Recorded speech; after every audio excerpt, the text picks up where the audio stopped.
Okay, we'll get serious. Yeah. I do encourage all to get it at the earliest possible opportunity. Yeah. Bob, let me tell you, we worked hard to get it, and LACERA helped. That's good to know. Chair Bernstein, when you're ready, we may begin the meeting. Very good. I would like to call this regular meeting of the Board of Retirement to order. It is 9 o'clock a.m. exactly on Wednesday, March 3rd. Bonnie, do you have some announcements for us? Yes, thank you. So this meeting is being conducted as a virtual meeting. So at this time, I'll take a roll call of the trustees. Mr. Pryor? Mr. Pryor, I'll come back to you. Ms. Ginsburg? I'm here. Thank you, Mr. Pryor. Ms. Ginsburg? Here. Thank you. Ms. Gray? Present. Good morning, everybody. Good morning, Mr. Santos? Present. Mr. Oakham? Here. Mr. Moore? Here. Mr. Kehoe? Present. Mr. Robbins?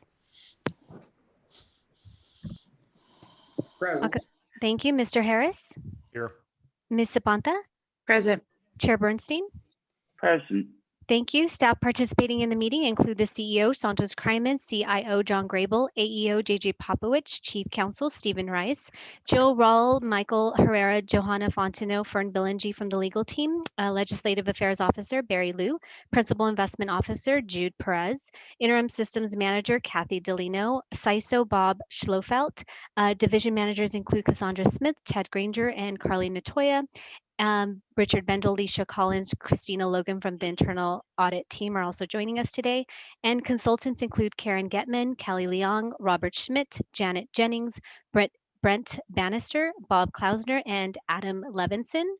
Trustees, at this time, we ask all participants to mute their mics. And if you have any comment, go ahead and choose the Zoom chat option to be placed in the queue. And at this time, we may proceed with the meeting agenda. Very good. Thank you so much, Bonnie, and welcome everyone. Good to be back with everyone. We are now on to item 2, the approval of the minutes of our regular meeting of February 3rd, 2021. So moved. Second. Been moved and seconded. Bonnie, would you please take the roll call? Ms. Ginsburg? Yes. Ms. Gray? Yes. Mr. Santos? Aye. Mr. Oakham? Aye. Mr. Moore? Aye. Mr. Kehoe? Aye. Mr. Robbins? Aye. Ms. Zapanta? Yes. Chair Bernstein? Aye. The motion passes unanimously. Great. We are now on to item 3, public comment. We do have some members of the public who wish to speak. They will each have up to 3 minutes.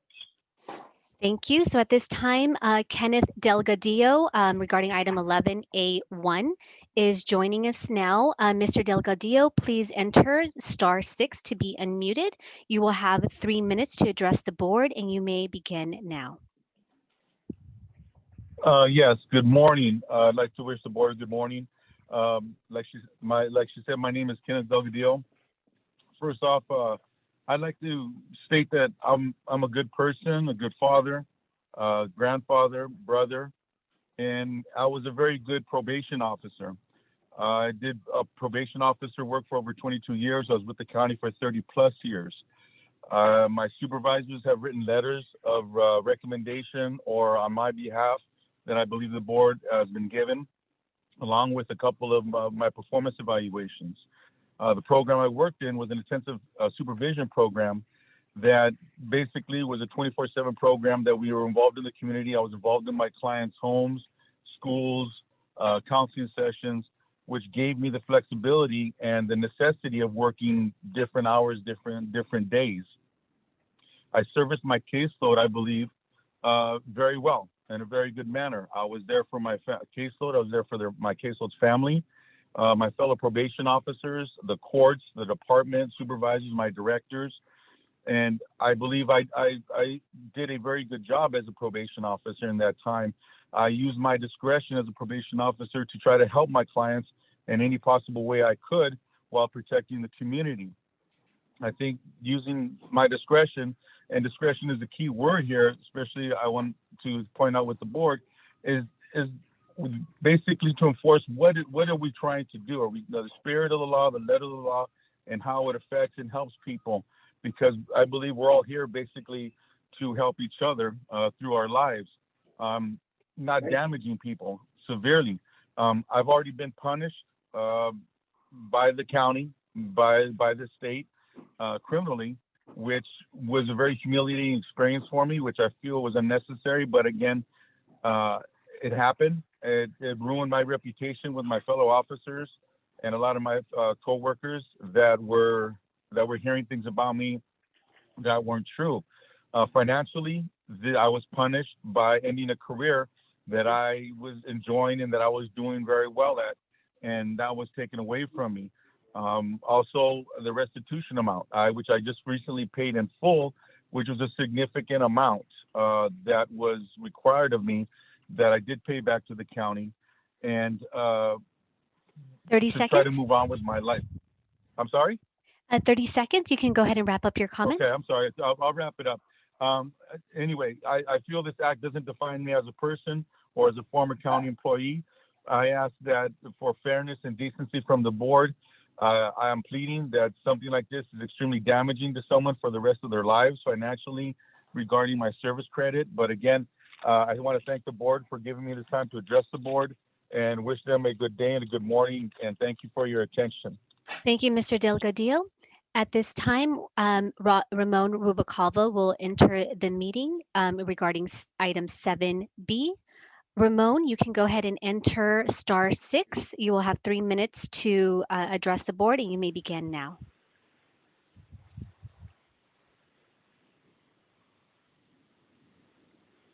Ramon, you may begin now. You will have 3 minutes to address the board. Thank you. Should I start? There's somebody else talking. No, you may start now. Okay. Good morning, Chair Bernstein and members of the Board of Retirement fellow trustees. My name is Ramon Rubalcaba, and I'm speaking today on behalf of Service Employees International Union, Local 721. I thank you for the opportunity to address your board regarding the resolution implementing the Alameda decision. Through this resolution, the Board of Retirement intends to be in compliance with the Alameda decision regarding compensation earnable for legacy members. Since the governing statute states that compensation earnable does not include payments for additional service rendered outside of normal working hours, Local 721 understands the LACERA staff recommendation to exclude the 8 listed standby pay codes as pensionable under PEPRA. Nonetheless, is the union representing 61,000 workers employed by Los Angeles County, the Los Angeles County Superior Court, and LACERA, we were surprised that Local 721 was not afforded advance notice of the resolution, especially given its impact on county workers and retirees. As a stakeholder, SAU Local 721 is interested in the review and process LACERA undertook to make its determination and to draft its resolution. Accordingly, we are grateful to your CEO, Chief Executive Officer, for arranging for a Monday meeting with Assistant Executive Officer J.J. Popowitz, Senior Staff Counsel Fern Bielengy, sorry about that, and Chief Counsel Stephen Rice to address our concerns and address our questions. As LACERA's resolution becomes operative, Local 721 looks forward to working with LACERA staff to learn which are the affected classifications, who are the impacted members and retirees, and how the impact of the resolution of the Board of Retirement regarding Alameda implementation will be communicated. Thank you. Thank you, Mr. Rubalcaba. At this time, Brent Meek will enter the meeting platform. Mr. Meek, you can address the board. You will have 3 minutes to address the board. You may begin now.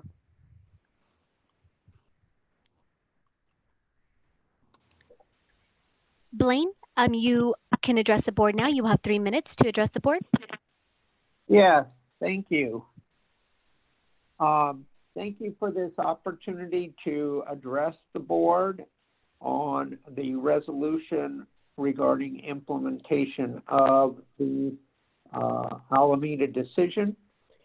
I'm Blaine Meek. Chair of the Coalition of County Unions, 14 locals of the AFL-CIO, representing 35,000+ employees. This is, as you can imagine, an important matter for our members and the members they represent that are county employees that would be impacted. We would join SEIU Local 721 in looking forward to working with you and your staff to learn the details once this resolution is adopted as to implementation, as to which are the affected classifications, the impacts on our members and retirees, and the impact of this resolution as to how it will be communicated in what form. So we appreciate this opportunity to speak with you and look forward to working with you and your staff on this, on implementing the elements of the resolution that you will pass later in your meeting. Thank you. Thank you, Mr. Meek. Chair Bernstein, at this time, that concludes public comment. Thank you, Bonnie. We are now on to item 4, other communications. We'll start off with a presentation of January 2021 All-Stars from JJ Popovich. Thank you very much, Chair Bernstein and trustees. So this is the time when we recognize those staff members who've gone above and beyond the call of duty to help out their fellow staff members and members. And so if the All-Stars are out there, if they could virtually stand up. Kevin McCullough, John Slattery, Edwin Tom, and Beatrice Dare. And then a special Web Watchers notice for Mr. Kelly, who brought something to our attention about LACERA.com. And those are All-Stars for this month. Thank you very much. Appreciate it. Thank you. I miss seeing people stand up. They'll hate me for saying this. I wish we could almost have like a video montage of their pictures flash by, but nobody will like that recommendation, I'm sure, except for me. Can we move on to the CEOs? I really, it's always great to see the people who are being acknowledged for their exemplary work. Thank you for that second Chair on that Bernstein, informal. yeah, we will go ahead and do that for the next time. Yep, we'll figure that out. Thank you. Can we get the CEO's report? Yes. Chair Bernstein, trustees, good morning, everyone. Thank you for the opportunity to address the board. The CEO report is attached. It provides a great deal of information about the operational metrics that we're monitoring. I did want to point out that our call centers are incredibly busy, both on the retiree healthcare side and the member services side. I think on the member services side, we have about 3,000 to 3,500 more calls compared to last year at this particular point in time. We are also monitoring the number of member deaths have actually spiked, and we're going to provide the board with some additional numbers once we get it all compiled and collated and evaluated at the next CEO report. So there is a spike, and that, of course, is a very important part of our business that we pride ourselves in making sure that our members and their families are taken care of when a tragedy befalls them. And so we'll continue to monitor that as well for you all. I did also want to let you know that on Friday of this week is Public Employee Appreciation Day. And so I wanted to express my appreciation to the chairs and to the trustees for their public service, as well as to all of my staff.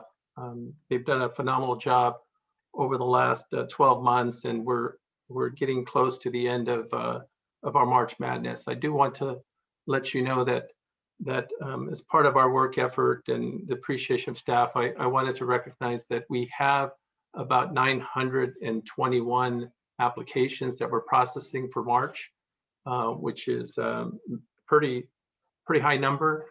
And so we'll do our level best to make sure that we get everybody on payroll and we get all those applications processed. And I know that at this point in time, we processed about 60% of those applications. And so we're getting to the home stretch, and we'll start marshaling additional resources if needed in order to make sure that our members can retire on time. So there's a lot of information included in the CEO report. And if there's any questions, I'd be more than happy to stand for questions at this point. I have a question. Yes. Regarding those people who have chosen a retirement date prior to the end of this month that are not on today's agenda, I'm assuming that we're just trying to play catch up. I believe that's the case. Yes. Is that right, JJ? Yeah, that's correct. We do a weekly agenda, Mr. Robbins, and so it's a constant process all the way through.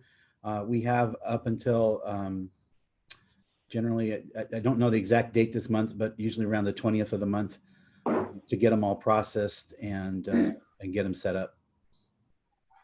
Yeah, I was contacted by 2 deputy sheriffs who are retiring at the end of the month, and their names were not on today's agenda.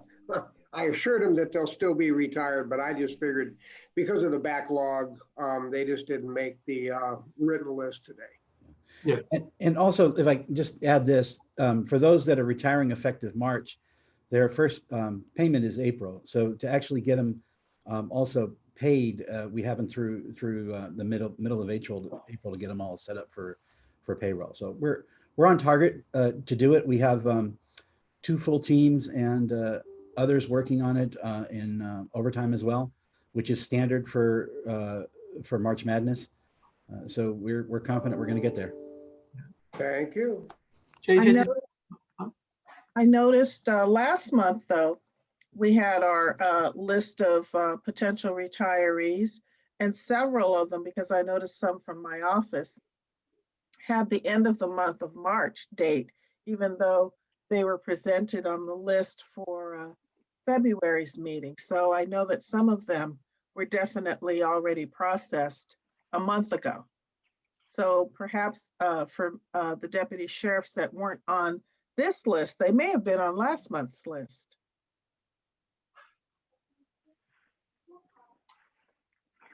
They weren't. Oh. all right. JJ, did you want to kind of mention how Saturday call center went? Oh, absolutely. So we've been doing half days on Saturdays, except for one Saturday every month, which we use to do some internal updates and so forth. So this past Saturday, we had about 119 calls, I believe, which was pretty good. We had 58 calls in retiree healthcare, and we had some appointments as well scheduled. So it was a fairly successful Saturday for what we're doing, and for half a day, that's pretty good. And we're going to continue that, I believe, next Saturday as well, as we get through the end of March Madness. Thank you, JJ. Thank you. Any other questions or comments? Santos, thank you for the excellent report. Thank you. We are now on to item 5, consent. We have 2 items on the consent calendar. There's been no request to pull them for discussion, so I'd be happy to entertain a motion to pass both items 5A and 5B. I'll move it. Second. Been moved and seconded. Can we get roll call, please? Ms. Ginsburg, Yes. Ms. Gray, Yes. Mr. Santos, Yes. Mr. Oakham, Yes. Mr. Moore, Yes. Mr. Kehoe. Aye. Mr. Robbins, Aye. Ms. Zapanta, Aye. Chair Bernstein. Aye. The motion passes unanimously. Thank you. We are on to item 6, items excluded from Alan, consent. Alan, Yes? may I make one comment? on this insurance. I mean, it's just amazing. I think we didn't talk about this in this meeting. I think we talked about the insurance meeting last month, that the renewals were an increase of 1.2%. Yeah. And that's an amazing result. Cassandra, her staff, Siegel, Les Robbins did a hell of a job, and I want to congratulate all of them. Thank you. Well stated, Mr. Oakham. Thank you very much for that comment. I didn't have nothing to do with that, Alan. Okay. I revoke the credit for Mr. Robbins, but all of the other credit and accolades remain. Alan, we know he didn't do anything, but we wanted to make him feel good. I need a gavel for these sort of, firm declarations. Bonnie, get me a gavel. All right. Ordered on thank you. Amazon. All right. We do not have anything excluded from consent, so we are on to item 7, non-consent items. Item 7A is regarding actuarial assumptions for OPEB. We have Milliman here and Mr. Granger, and I believe other people who will be making a presentation for us. Good morning, Chair Bernstein. Thank you very much. My name is Ted Granger.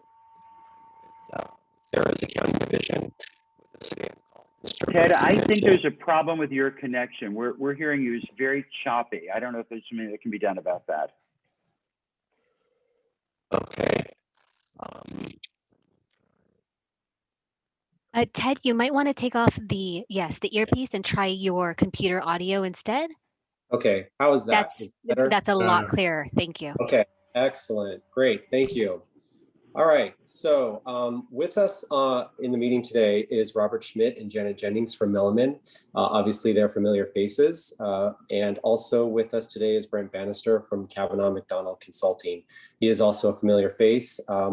He will be discussing the actuarial review portion of this presentation. So we'll get to his slide at some point.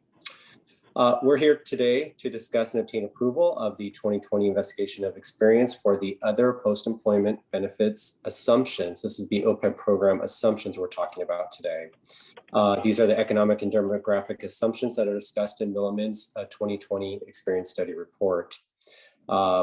I already mentioned that there's another report included by Kavanaugh McDonald, and that basically brings us to essentially a milestone in our reporting cycle, and that is the first 2 reports of 4 that will be completed. You may recall that back in January, we provided the board with a brief educational session, which we outlined this 2020 cycle. And again, this is about the halfway mark once we review these reports today. I'll provide a couple quick comments on the process overview. The board's policy requires that we perform the experience study once every 3 years. The last time we conducted the experience study was in 2018, and this is a 2020 report. So of course, that's 2 years. We increased the cycle from beginning in 2016 to a 2-year cycle on purpose. And that was really to capture our implementation of the GASB 74 and 75. Those were the new financial and accounting reporting standards for LACERA, GASB 74, and for the plan sponsor, GASB 75. As well, in 2018, you'll recall that we changed the reporting structure of the OPEB program from a cost-sharing model to an agent plan. So what we did essentially was we increased the frequency of the experience studies. That way we could capture all of these changes that we made in the reporting cycle. And that's really important because this valuation, the experience study evaluation report, drives the financial statement reporting. And in essence, we have to rely on this information to get us to the financial statement information that the county uses in their financial statements. Obviously, as well, the valuation helps us make funding decisions and provides sort of a status check of the program and funding of the program. We'll revert back to the 3-year cycle beginning in 2023. That will coincide with the pension benefits cycle. And we actually stagger the cycles, and that will be 1 year off so that we're not preparing both experience studies under both plans at the same time. It makes it at least less confusing for staff. I'm not sure if it makes it less confusing for the board. So again, this 2020 reporting cycle includes both the experience study and evaluation, as I previously mentioned. One final thing I'll note in the report, and Milliman will talk a little bit more about this later, but the experience study really studies the population, the demographics of the population as one population. I've mentioned the agent plan reporting. That reporting really comes in at the end in the valuation report. For this report, for the experience study report, we're studying the entire group, Los Angeles County retirees, Superior Court, LACERA, and the outside district. So I just wanted to point that out. And again, the valuation report will separate the liability and financial information by agent. So the package includes the reports in the slide deck that's in front of us right now. Unless there's any questions for me, I'd be happy to hand it over to Milliman to start walking us through the process. I have a question, Mr. Bernstein, if I may. Sure. Please, Mr. Santos, go ahead. Thank you, sir. And if anyone else has questions and wants to text me or put it in chat, I'm happy to build up a queue, but please go ahead. Thank you, sir. Thank you, Mr. Granger, for that report. Two questions. One question is the mortality rate. Because of COVID, my understanding is that the mortality rate has decreased in LA County, and I was wondering if that is evident as part of the study. And the other question that I have, it might be a little premature for this question, but I'm going to put it out there anyway. We are in the process of, the Board of Investments is in the process of evaluating the possibility of expanding the investment vehicles for this fund that includes alternatives. Now, we're still looking at that and examining that. So I was, in terms of the rate of return, will that change the calculations at some point? Probably right now is the premature for that, but certainly next time. So I'm just wondering how you guys going to approach that once the Board of Investments decides to expand the investment vehicles for this fund. Excuse me, I didn't hear you, Mr. Santos, when you said expand the investment vehicles to, did you say add or subtract any particular type? Alternatives. Oh, alternatives, all right. Private equity and things like that. All right, thanks. Sure, so maybe I'll let Milliman handle the mortality question first. Yeah, Ted, I have a question, and I'm not sure it's the same one, but it says adopt economic assumptions which are 6%. Okay, what are the economic projections right now? I know Miller will get into it, but what are the projections right now? So as far as and I think Jude is also in the meeting.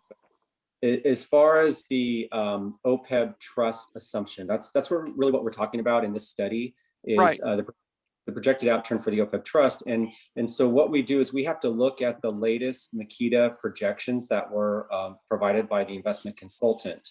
And that investment assumption is studied based on the outlook for the OPEB trust, the current, I guess, outlook. As the Board of Investment goes through their process of changing or updating the asset allocation policy, that the result of that study would probably impact the OPEB trust investment assumption for the next cycle, or for the 2021 possibly, or 22, or again, we'll study it again in 2023. So we can re-look at it any year. We normally study it every 3 years, but for this report, we're looking at the latest we've received that's essentially been completed by the Makita. So Makita is sort of in process with the study now. And that's why we're using the 6%. The 6% is isolated to the OPEB trust. The pension is a separate assumption. We look at that independently. They're two separate investment programs.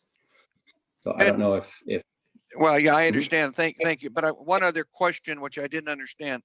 The investment return assumption for agents that are pre-funding through OPEC trust is 2.3% for those agents not pre-funding. What does that mean for those agents not pre-funding through OPEC trust? What's the Right. difference? Sure. So we have to take a look at the information that we know. And we know that LACERA, the Superior Court, and the county, of course, are in the OPEB trust. And we understand the investment program for the OPEB trust. That's how we come up with the investment return assumption. However, we kind of sort of have to take a guess at what those agents, the outside districts, are investing in, or how they're saving their money to fund their obligation.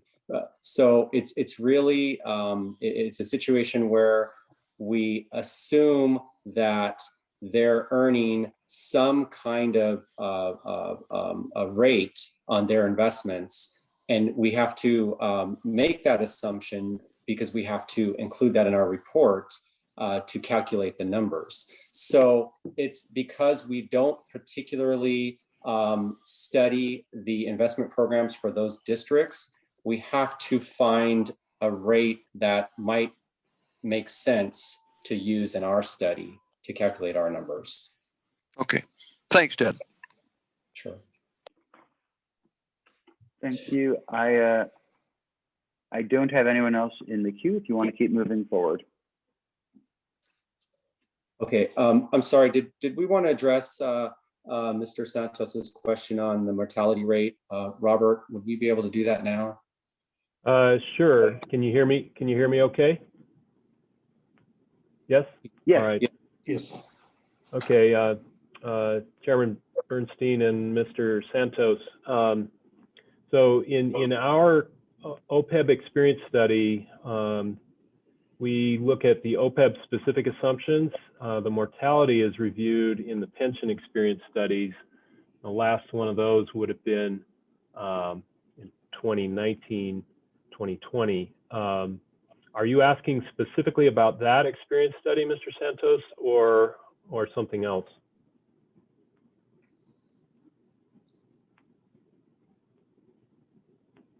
I think you might be on mute. You're sir. muted. Oh, yeah. Sorry, thank you. Now, I was wondering if Milliman uses the mortality rate as one of the factors to that evaluates for this particular fund, the healthcare fund. Okay, yes, Mr. Santos, yes, we do incorporate the same mortality rates that the pension program incorporates into that valuation. Hopefully that answers your question. Oh, I see. So we're taking that study and applying it here. So whenever that yes, that's correct. Whenever that rate changes, whenever we look at the mortality rate and other factors, that will translate into this fund eventually. Yes, that's correct. Okay. All right. Thank you.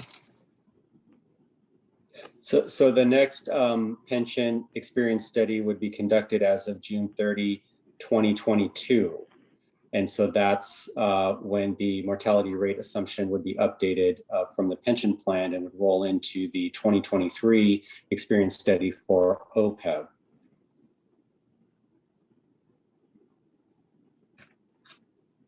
Okay. Should we go ahead and get started, Ted? Yeah, I think so. Okay. Thank you. So we are here today to expose to the board our new recommended OPEB assumptions that will be used in the July 1, 2020 valuation of the OPEB benefits. I want to thank you all for being here, and I want to also thank LACERA plan staff and all of our other stakeholders for their collaboration in this process. If you can go to the next slide, I'll just talk a little high level about what we're going to cover. We're going to review the timeline and where we are in the timeline, talk a little bit about process, and then we'll go in and talk about the assumptions that we examined and how those assumptions are being recommended to change. And then we will talk about the impact of those potential assumption changes on the valuation. There was also an experience study review conducted by CAVMAC Consulting, and Brent Bannister will spend some time talking about that process, and then we'll go to next steps and any questions. We do also have some additional detail in the appendix. If anyone has questions or wants to see the detail, we can certainly go there. And we are also I've also included a glossary of terms. So if you hear a term you're not familiar with, hopefully it will be covered in the glossary. Are there any questions before I proceed? Okay, next slide, please. We will go to Janet. We'll talk a little bit about the scope and process that we followed. Good morning. In 2020, we have two funding valuation projects, the experience study and the funding valuation.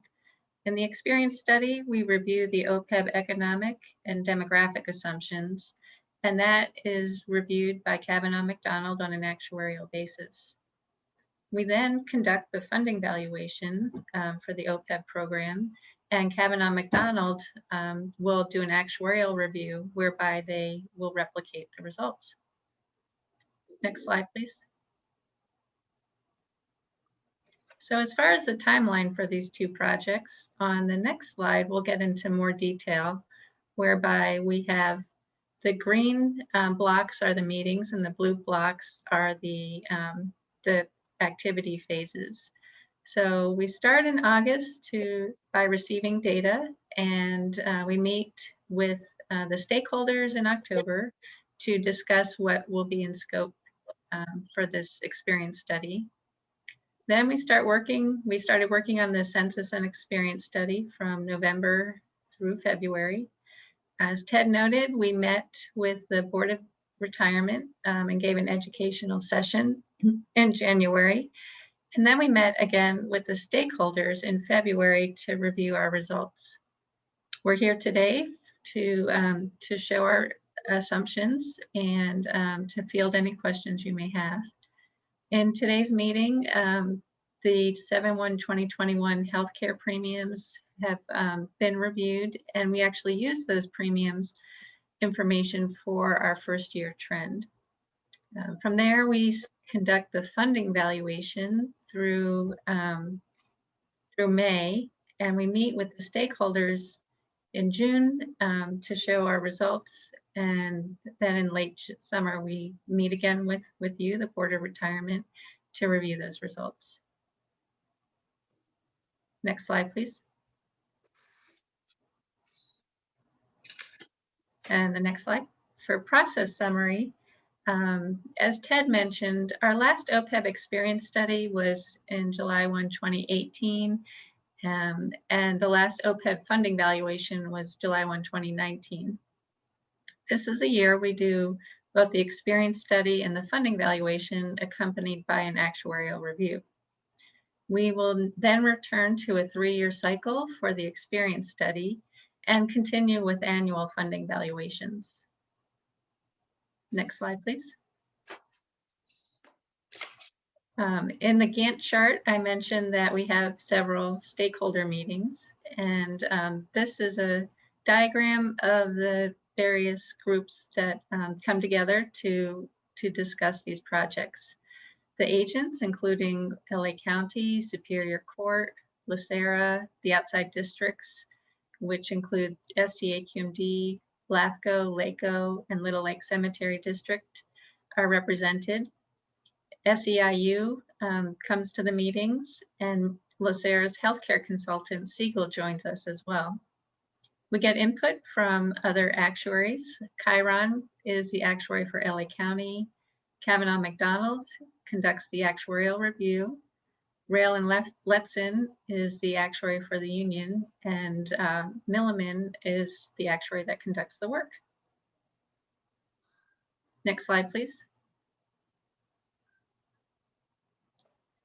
So as Robert was discussing with Mr. Santos, the retirement benefit related demographic and economic assumptions were included in the 2019 retirement investigation of experience.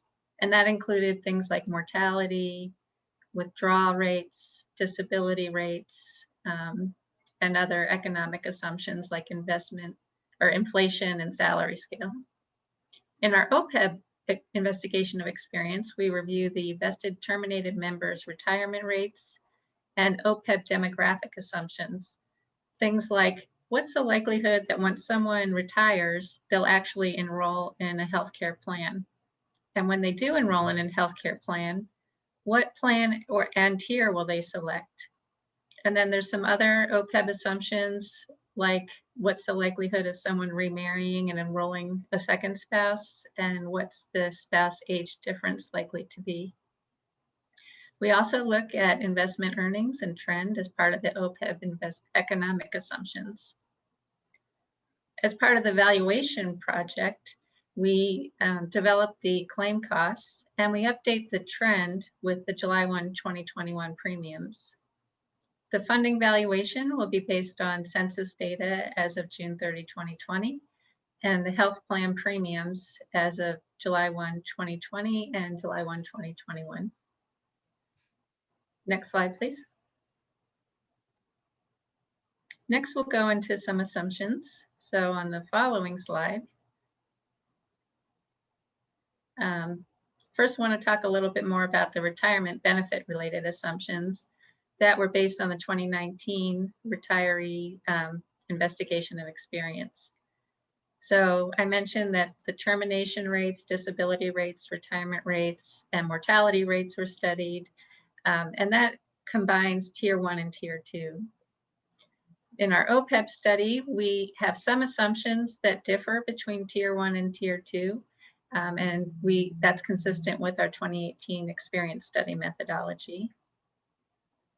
We utilize the economic assumptions from the 2019 retirement investigation of experience, where the inflation assumption was 2.25%, and the 2.75% rather, and the general wage increase was 3.25%. Next slide, please.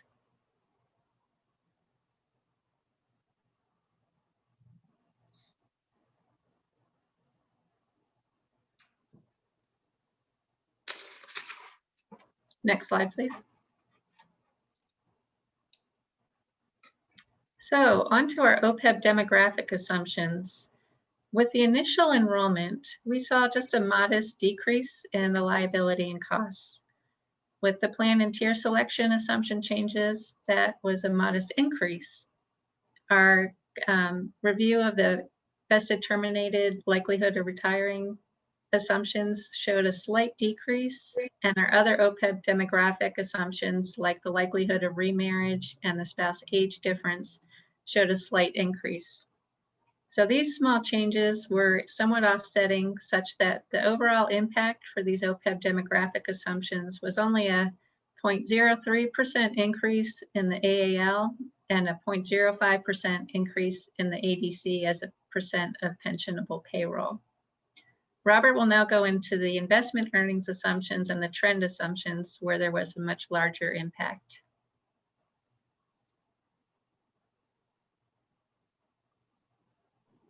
So next slide, please. So next slide, please. Thank you. So the approach we take with investment earnings starts with looking at our prior assumptions. Those were set in the 2018 experience study, and we did include them in the July 1, 2018 and 2019 OPEB funding valuations.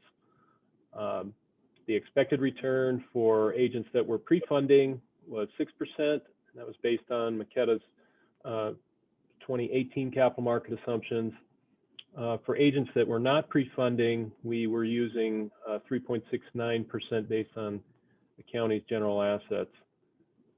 And those represent a very small portion of the OPEB program.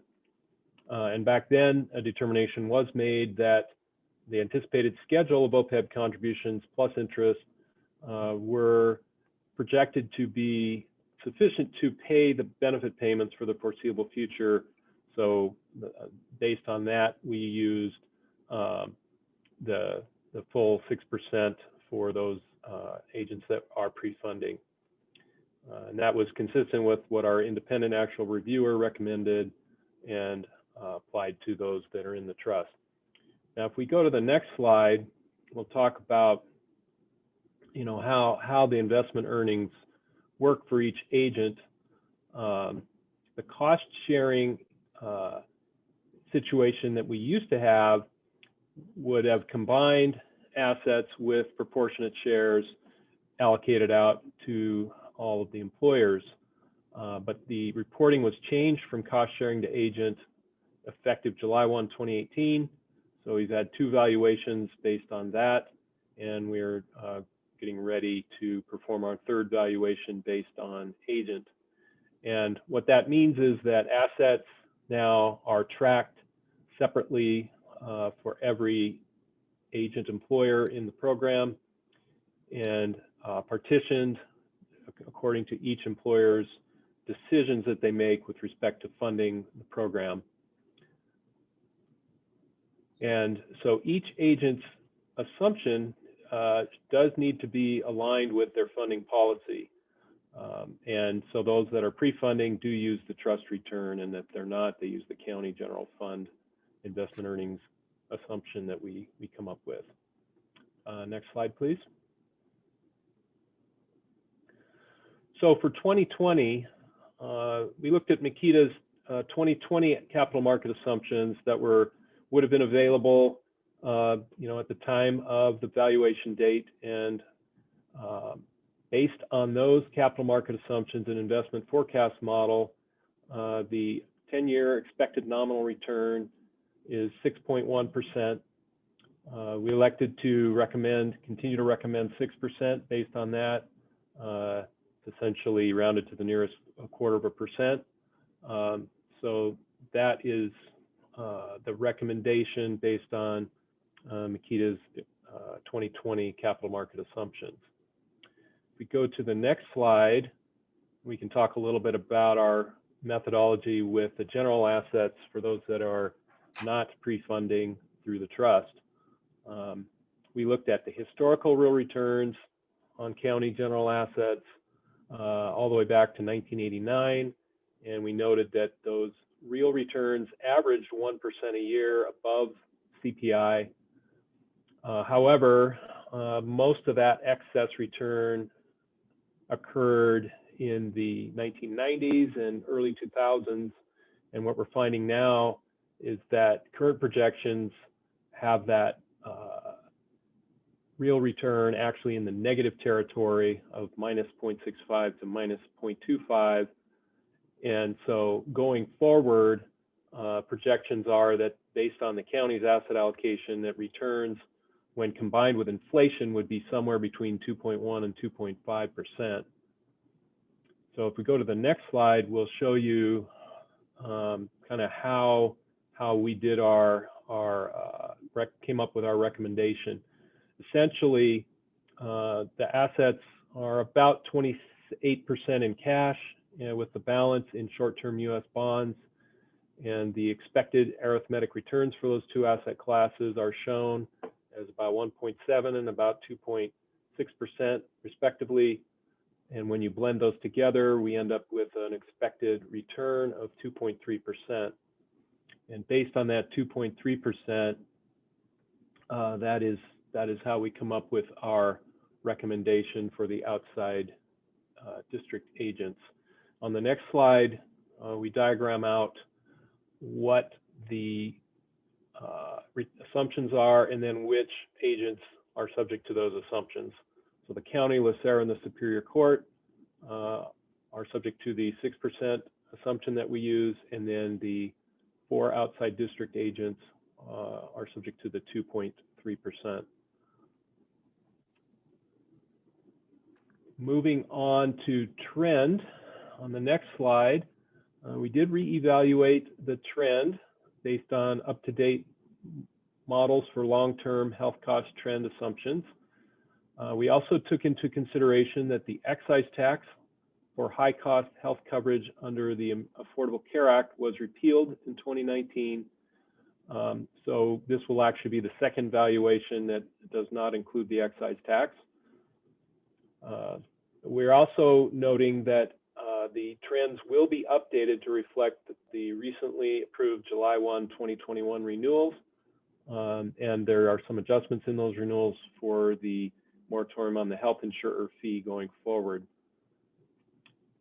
The change from the prior trend assumptions did increase the actuarial accrued liability by about 1.5% and increased the ADC by about 0.31% of payroll. However, the approved renewals earlier in this meeting coming out between 1% and 2% on the average means that the trend assumption change that I'm showing here is likely to be much lower. In fact, it will probably be a small gain rather than a small loss. And I'll point that out when we look at the numbers in a little bit. So if we could go to the next slide. The next slide is our introduction to the results of the experience study.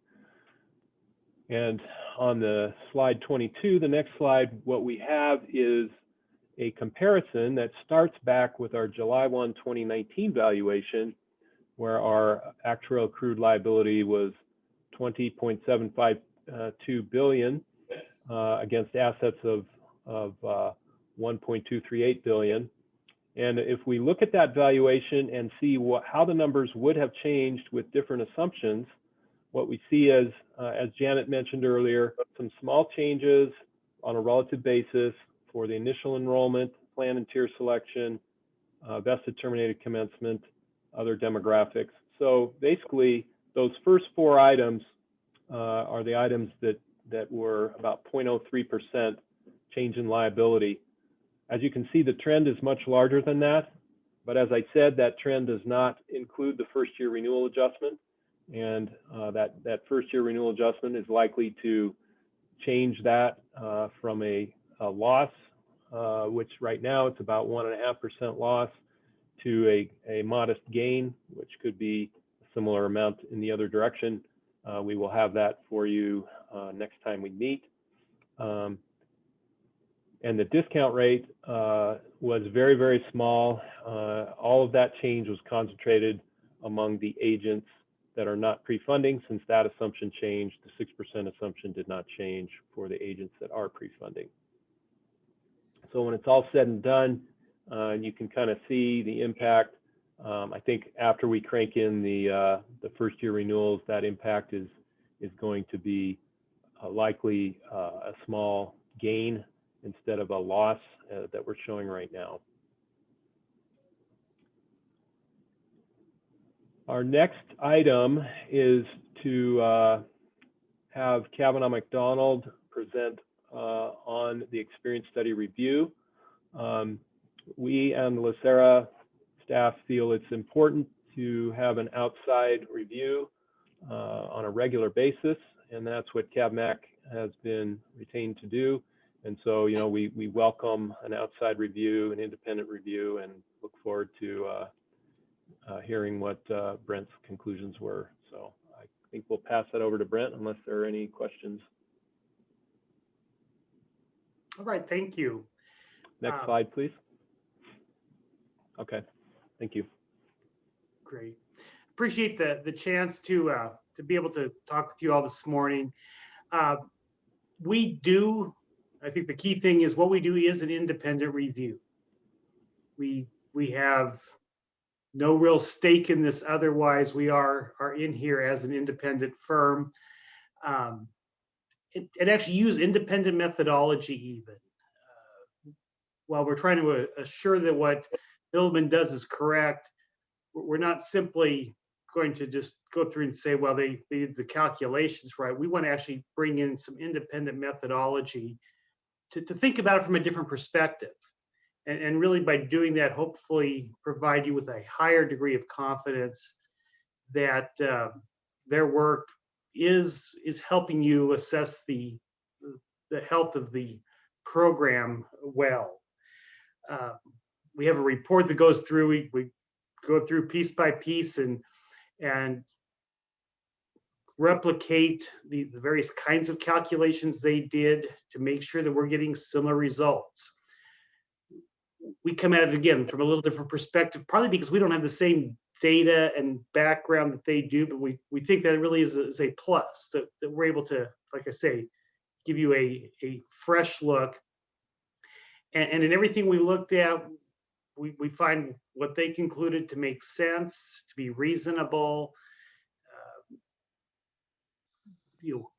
We reviewed the study for the pension fund last year. Many of those results get used in the OPEB study. And again, we found those all reasonable as well. So the bottom line is the assumptions that they're recommending make sense to us. Would they be the same numbers I'd get if I did it? No, actuaries will come to different conclusions, but they're very reasonable, and it's really a difference of preference. I might choose to round things at a different level or something like that. But what they do is what Milliman is doing is very much within the norm of actuarial standards of practice. Their report complies with the requirements for actuarial results. And so the bottom line is we're comfortable that you could use these proposed assumptions and get a very fair assessment of the funding needs and the health of your OPEB program. So with that, I'm happy to take any questions, but basically it's everything we found looked good, and it's what I would call a clean review.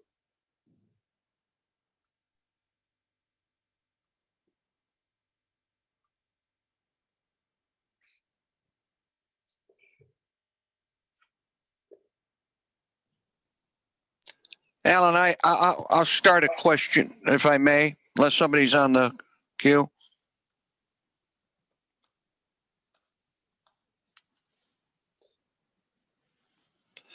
Mr. Bernstein, we cannot hear you.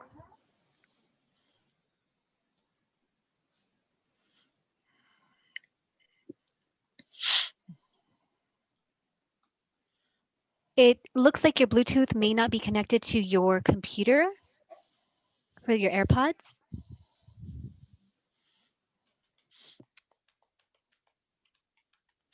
Still no sound. Can you hear me now? Yes. Okay. I had moved staff recommendation and hadn't heard a second. I know Mr. Oakham wants to speak, but I wanted to see if somebody wanted to second the motion. If not, I'll withdraw it so he can speak. No, Alan, I'll second it. I just have some general questions. Go ahead. Okay, and it might be from Millman, not Kavanaugh, but whoever wants to answer it. Are we going to then make a recommendation of 6%, and then 3.25% on wage increases?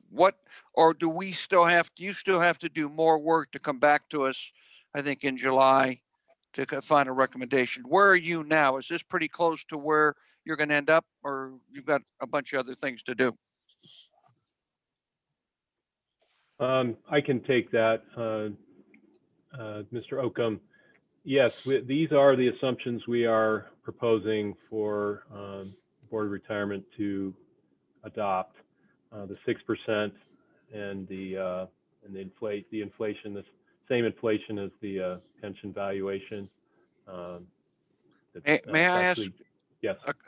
Another question. Why is there such a difference? Well, right now on the pension fund, it's 7. I'm not sure where this fund was before on projections. Was it higher than the 6% at the last evaluation you did? Mr. Oakham, the assumption we used at the last valuation was also 6%. So we're not actually recommending a change. And you are correct. It is lower than the pension assumption. But for both assumptions, we do look at the Makita capital market assumptions, and because OPEB has a different asset mix than pension, I think that's the main reason for the difference. Okay, thank you. That answers the question. I would just note, Mr. Schmidt, that as we consider adding private equity and other asset classes to the OPEB, we may in the future want to reevaluate the idea that it is. I'm also drawn by the fact that although there's more uncertainty about whether the OPEB could be drawn upon, in reality, it's currently acting as a closed fund, whereas the primary trust is paying out substantially every year. Again, I'm comfortable, I'm comfortable with these, but as we move forward, I think there may actually be reasons to be more optimistic about the rate of return on the OPEB. Okay, yeah, that's duly noted. Thank you, Chairman. Any other comments or questions? Bonnie, can we take a roll call, please? Yes, Ms. Ginsburg, Yes. Ms. Gray. I'll come back to you, Ms. Gray. Mr. Santos? Yes. Oh, thank Aye. you. I'm sorry. Thank you, Mr. Santos. Aye. Thank you, Mr. Oakham. Yes. Mr. Moore,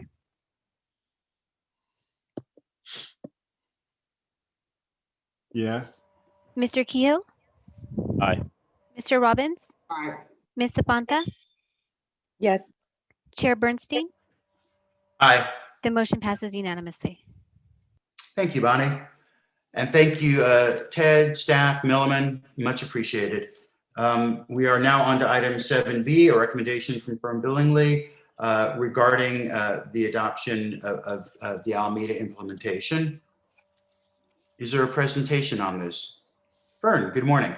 Good morning, Mr. Chair and trustees of the Board of Retirement. This morning, I'm pleased to bring to you the results of our review of pay codes in light of the Alameda case. In September of 2020, our office brought to you a summary of the case, and at that time indicated that we would do a review. The review was basically to ensure that the determinations previously made by your board remain sound. Unfortunately, our review says that there is one item, one pay type, standby pay, that requires a change. I can go into the details of the memo at this time, or I can take your questions, whatever your board desires. Let's see if there are questions. I have a question, Mr. Chair. Please, Mr. Santos. Thank you, Ms. Lindley. Appreciate you being here with us.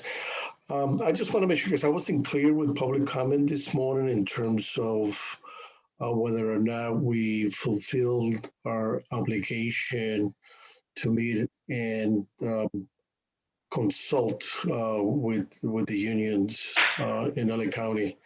I wasn't clear from SEIU as well as CAPE whether or not they were satisfied with the meeting that they had on Monday. So I can tell you that the review of pay codes and the determination of whether they're included or excluded falls squarely with your board and no other authority. So over the past, I would say 2.5 decades, we have not provided a review, a preview, let's call it, of our plan to anyone outside of LACERA. And so we did the same thing here.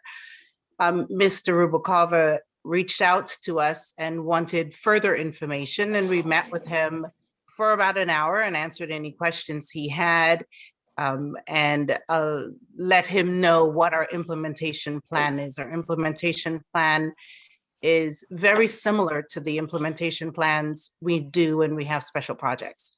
It includes digging deep into the member's account, notifying the member, sending out communication to the affected members. We really want our members to know what we're doing, why we're doing it, and we plan to do that here. We did not speak with Mr. Meek prior to today. I did not know of his interest in this, but we always stand ready to discuss with anyone who wants to. After the agenda has been posted, I'm happy to share my memos. I don't know if that answers your question, Mr. Santos. It does. So my legal question is, So the way I understand your answer is that you don't believe that on the MMB and or the county ordinance that we have an obligation to meet and consult with the labor organizations that represent LACERA members.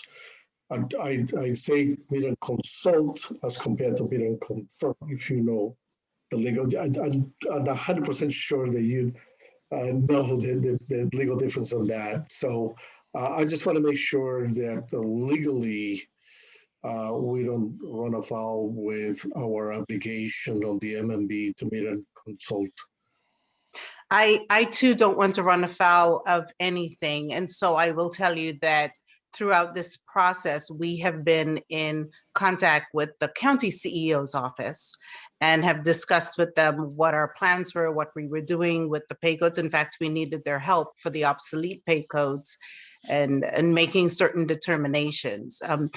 That group, the CEO's office, Tim and Susan, usually then reach out to the unions that are comprised of their employees. We have not traditionally, historically, done that until after the memo.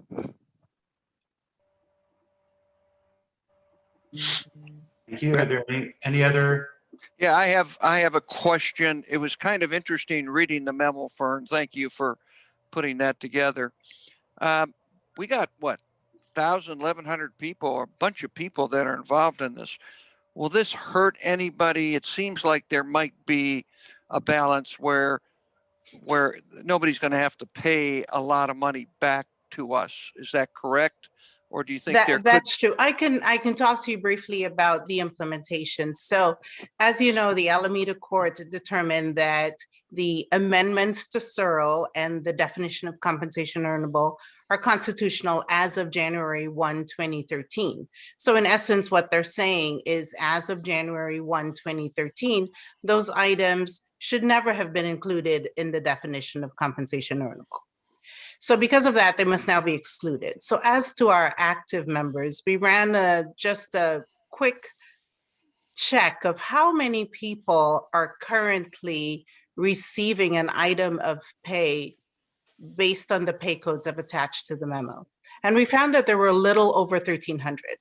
Of that 1,300 employees, about 5 of them are PEPRA members. And remember, we're only talking about legacy members here. So PEPRA members have never made a contribution to us. And then about 142, 44 of them are Plan E members.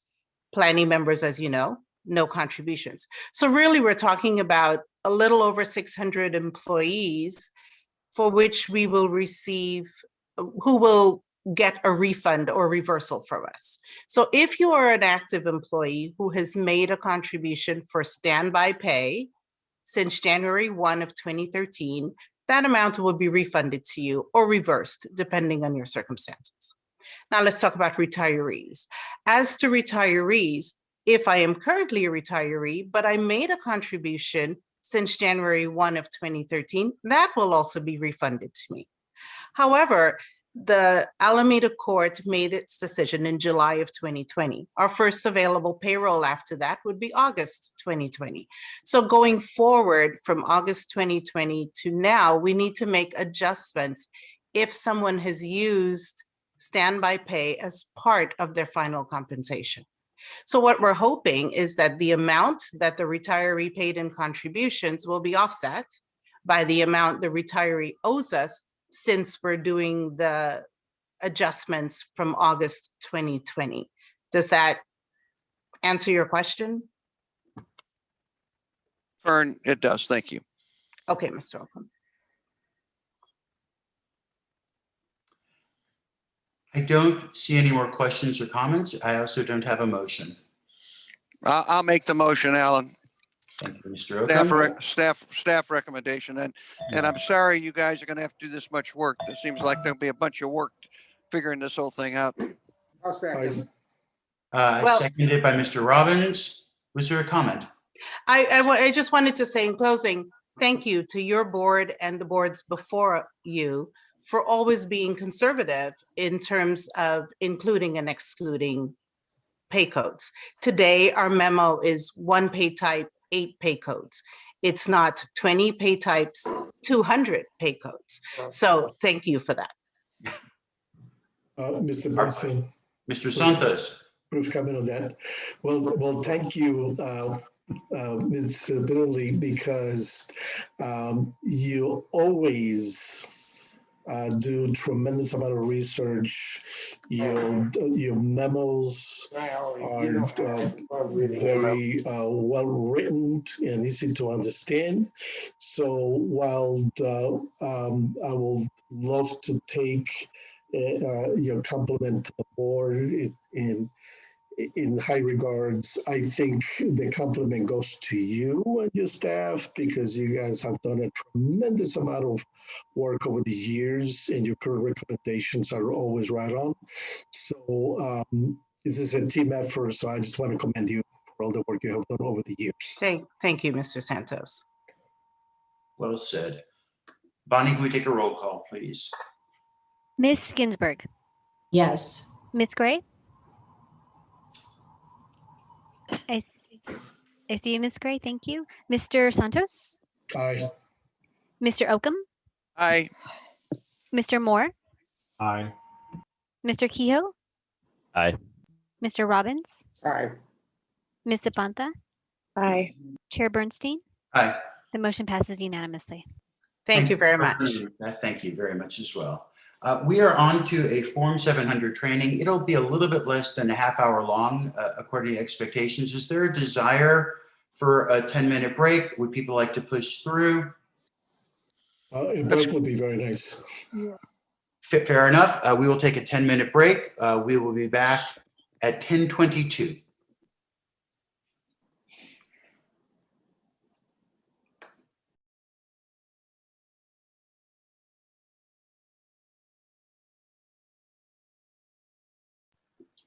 Bonnie, are we ready to go back in session? We are.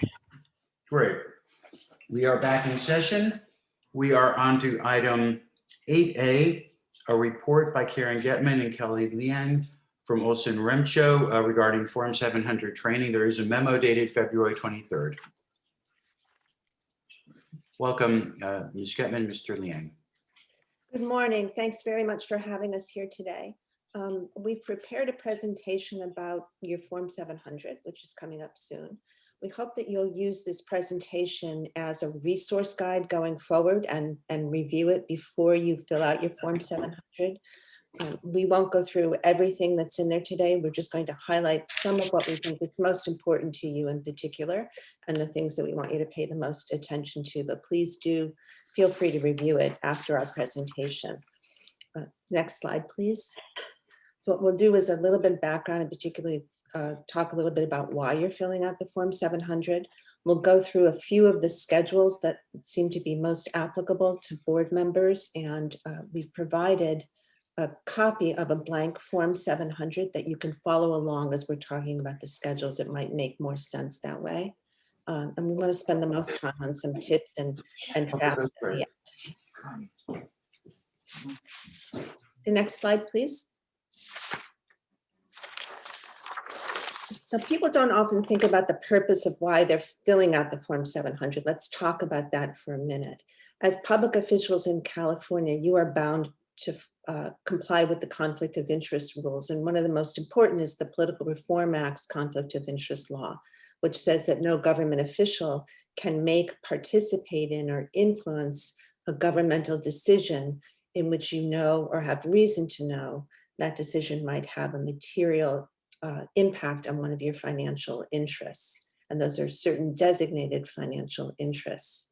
So it is important for you to be able to understand what financial interests might cause a conflict. And that's why you need to pay particular attention as you're filling out that form. It's also important for members of the public to know what financial interests you have that might trigger a conflict of interest so that they can be kind of watchdogs on the system as they're going along. So we really hope that when you're filling out your Form 700 every year, that you do it not as sort of a rote or annoying exercise, although I'd be the first to admit that it's really annoying to have to do it, We hope that you take it as a time to have a checkup on what your financial interests are that might be triggering a conflict, and discuss at that time with LACERA counsel or fiduciary counsel or your own counsel how to handle those situations as they arise. The next slide, please. The Form 700 is going to be filled out by almost everybody in the state of California who's a government employee or official who participates in making governmental decisions. Obviously, it applies to all the board members here and to the members of the Board of Investments. And Kelly will talk a little bit more about how it's you have different financial interests that you disclose depending on which board you are on. It implies to your employees who participate in those decisions and even your outside consultants. So for instance, I'm going to have to file a Form 700 because of the advice that I'm giving you today. The next slide, please. So Kelly, let's turn it over to you. Sure, thanks. Good morning, everyone. Next, we'll briefly go over the types of interests that you'll have to disclose. As trustees on the Board of Retirement, instead of disclosing everything, you'll only need to disclose the categories specified in LACERA's Conflicts of Interest Code, which are categories 1, 2, and 5.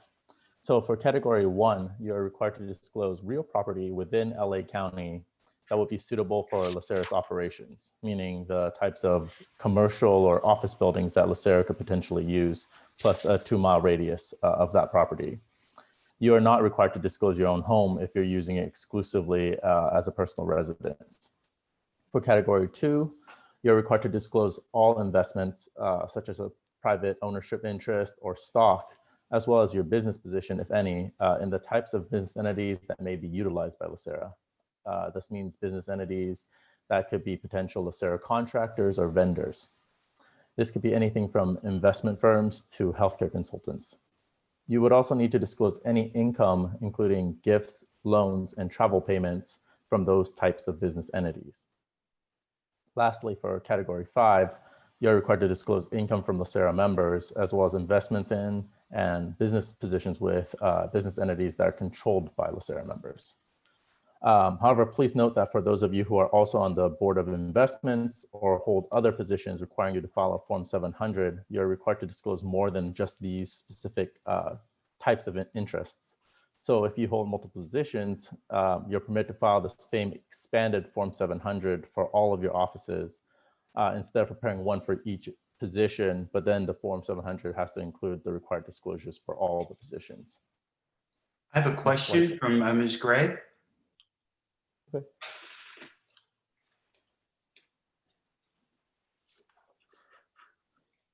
Thank you. I just wasn't clear where you said I had to disclose all investments.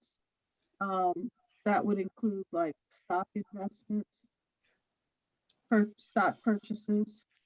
We're going to talk in a little bit more detail about exactly what that means. So if you'll hold that question for just a minute or two, okay. Let's see if that detail is it, and otherwise we can come back to it. Okay. Thanks. Next slide, please. You're going to file your annual statement on April 1st. If you leave office at some point during the year, you'll have to file a leaving office statement, just like you filed an assuming office statement when you first assumed your office. You file with your agency, and the agency takes care of submitting that to the county if it needs to. There are late filing penalties of $10 a day up to $100, but more importantly, if you fail to file on time or you fail to fill out the form properly, or you consistently fail to file your form, you can be referred to the Fair Political Practices Commission, their enforcement division, and they can fine you up to $5,000 per violation. So it is something that you need to take quite seriously. Also a reminder that these are personal penalties to you. You are personally responsible for the accuracy and timely filing of your Form 700. And you have to sign that under penalty of perjury. So I, again, encourage you to take this very seriously. Members of the public can see your Form 700. They don't have to file a Public Records Act request to see it. They're entitled under the Political Reform Act to see it right away after it's filed and at any point during the year that they choose to. So next slide, please. So now we'll go over the actual Form 700, starting with the cover page. The cover page is relatively straightforward. Our recommendation is actually to fill out the cover page last after completing the rest of the form, so that the selected schedules and the page numbers that you include is accurate, because having the wrong information on this section could give the impression that the form is missing a schedule or missing pages if someone's taking a look at it. And as mentioned earlier, for those of you who are filing for multiple offices and would like to use a single expanded statement, please remember to actually list all of your different offices. Next slide, please. So the first is Schedule A1. So to your question about investments, Schedule A1 and A2 both cover investments, but A1 covers investments where you have an interest of less than 10%. So that's usually stocks or bonds, as opposed to a business that you have sole ownership of or where you're a partner in. As mentioned previously, members of on the retirement board are only required to disclose investments in businesses of the type that would be utilized by LACERA. So we encourage you to think about this carefully rather than deciding to just disclose everything.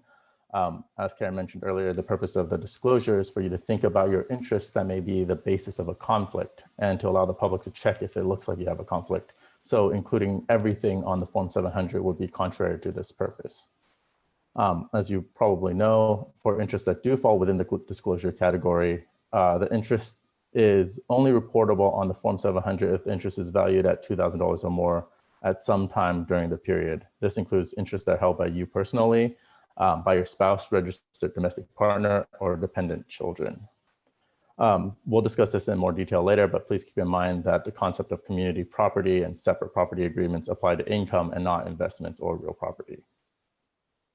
I think there was a question.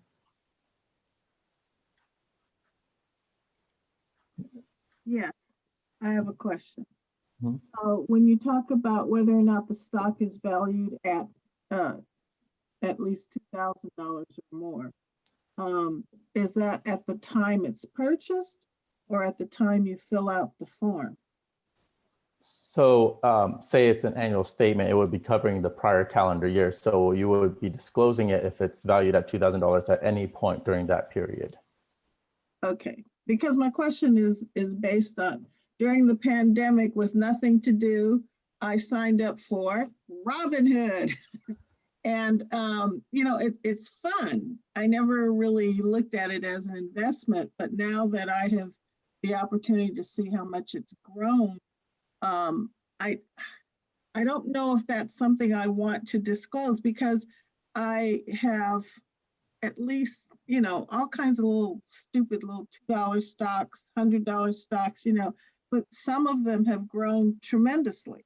So that's where I need to know, what do I disclose? Now, it's only been exactly 1 year from April of last year to now. So would I just say 0?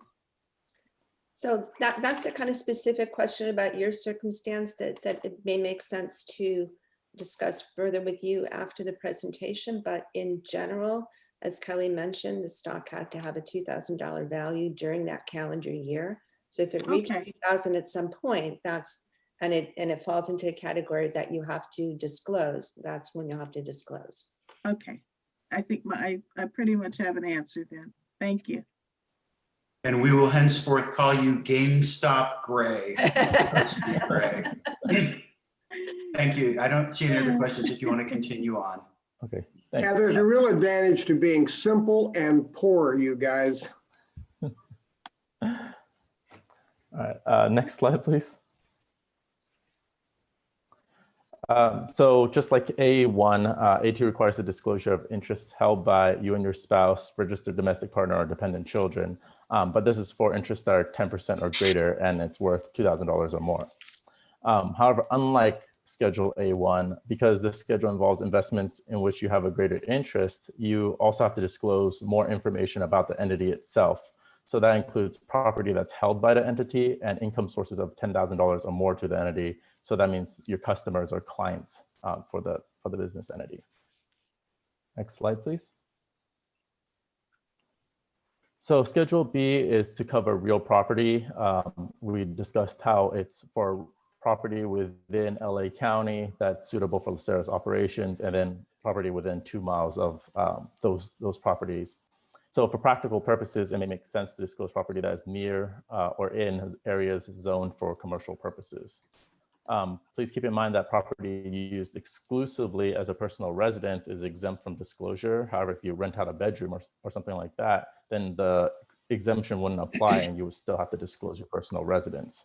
The same kind of applies to home office deductions. The personal residence exception doesn't apply if the property is no longer being used exclusively as a personal residence.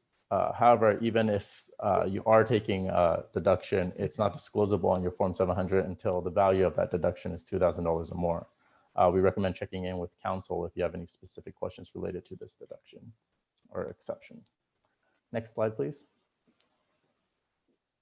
And then I do have a question. I have a question about real assets. I don't see it on your information, but because I do have some income property, there are very broad requirements for reporting tenants.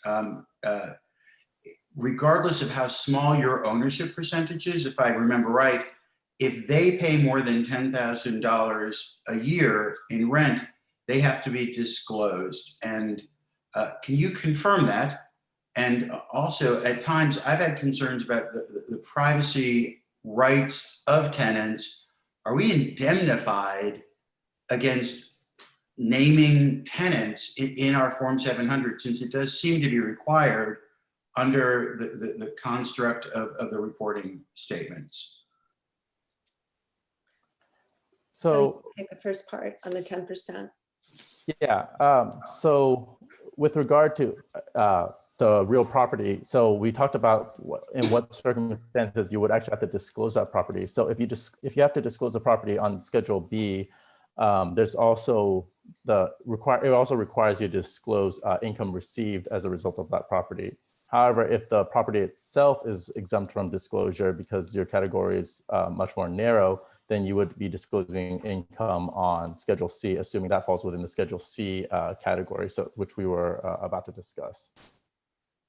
And then with Karen, do you regard want to to the privacy interests, in general, that's right. You have to name the source of any income to you of $10,000 or more, and that would include tenants. There is a provision under the Political Reform Act to ask for permission to withhold if there's specific circumstances why that would be a problem. So for instance, if you have somebody who has a restraining order and they don't want their address or location to be known, you can write to the Fair Political Practices Commission and reveal those circumstances to them and get permission to withhold the name of the source of income. But there does have to be a real reason. Otherwise, they do have to be disclosed. Is that an affirmative obligation on our part to ask them if they want it withheld? Yes, if you otherwise you're going to have to disclose it. So if you have somebody where you think there might be a concern, you can reach out to them and explain the circumstances. But otherwise, as a public official, if you have income coming to you, generally in the state of California, people have the right to know the source of that income. Okay. I have no knowledge of that. I think I'm asking, am I actually obligated to reach out to do this, or until somebody tells me, please keep my information private, am I protected under the code? So basically, you're required to reveal it under the code. So if you have no knowledge of a reason to withhold it, or a reason to suspect there might be a reason to withhold it, then you need to go ahead and disclose it. So not insignificantly, then my other part of the question is, are we as the trustees indemnified for our good faith effort to comply with Form 700 regulations? If we reveal information, are we protected because we were revealing it under a good faith understanding that we were obligated to reveal it? I'm going to maybe look to your counsel to have that discussion with you afterwards. But let me, again, generally speaking, one of the difficulties here is that the Form 700 is your personal obligation. And so if there's something that needs to be disclosed on the Form 700 and you don't disclose it, and there's an enforcement action that's against you personally, So Ms. Gammon, I appreciate your answer, and I will refer to council for both my own interests and the interests of all the trustees. And my question is simply for comment at some other point later. If we are in good faith attempting to comply with the disclosure expectations of the Form 700, are we indemnified against what we report? If somebody says, you've broken my privacy, I'm not asking, if this is beyond your scope, I do understand that, but I think we all need to know if we are exposing ourselves to potential privacy claims by revealing information that we're obligated to reveal.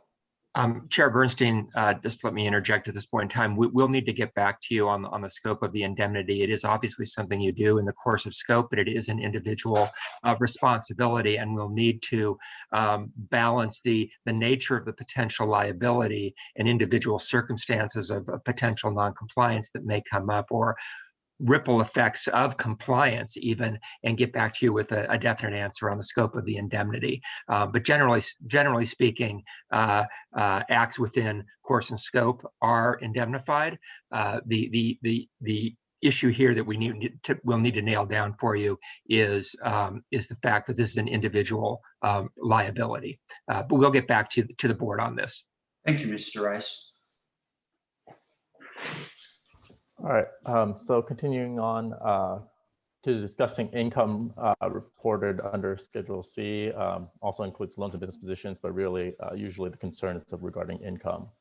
So based on the disclosure categories in the conflicts of interest code, retirement board members are only required to disclose income of $500 or more from two sources. The first is income from business entities that are of the type that are utilized by LACERA or that may be utilized. And then the second is income from LACERA members or business entities controlled by LACERA members. So income from any other sources will not be reportable unless it's reportable under another position that you may hold. So even if one of these two categories do apply, other exceptions may also be relevant or applicable. For example, unlike investments, the concept of community property and separate property apply to income, such that if the income is your spouse's separate property, then it's not reportable.